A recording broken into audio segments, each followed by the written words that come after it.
LeBron James mukhang sa Cleveland na talaga mapupunta dahil nakitang magkasama ang GM ng Cubs na si Brandon Williams sa Cleveland. Marami ang nag-e-expect na ang Cleveland ang huling destinasyon ni LeBron James dahil nga sa pag-alis niya sa Los Angeles Lakers ay marami nga ang team na gustong makuha ang 41 years old na si LeBron James.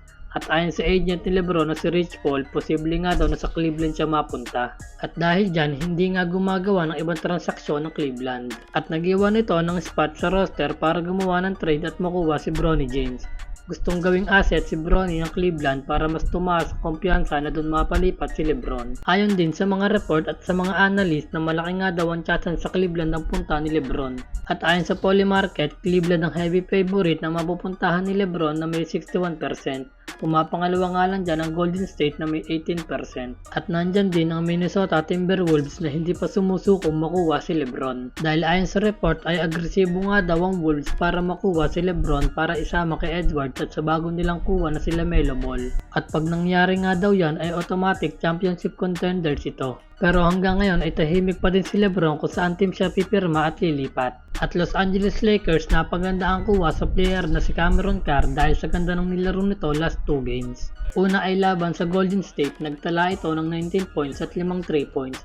At kung anong ganda ng nilaro niya nung unang game, mas naghalimaw pa nga ito nung game 2 laban sa Miami Heat dahil nagtala ito ng 26 points, 8 rebounds at 4 na tres. Dahil sa magandang performance niya kaya nagawa nilang i-comeback at manalo pa kontra sa Heat. Ngayon pa nga lang ay madami na ang nagsasabi na malaki ang potensyal ng player na ito. At base sa ilang comments sa mga page, hindi daw laruan to ng 24 pick yung gantong klaseng player. Dahil sa 2 games pa lang nakapagtala na agad ito ng 9 na tres kaya napansin agad ng mga analyst at pinuri ang naging laruan ni Cameron Carr, lalo na sa mga crucial na laruan ito. Dahil nakakagawa din ito ng mga big shot, walang pinagkaiba sa laruan ni Dalton Knecht nung unang taon niya sa Lakers. Dahil sa ganda ng shooting at laruan kaya madami ang nag-aakala na magiging future ito ng Lakers.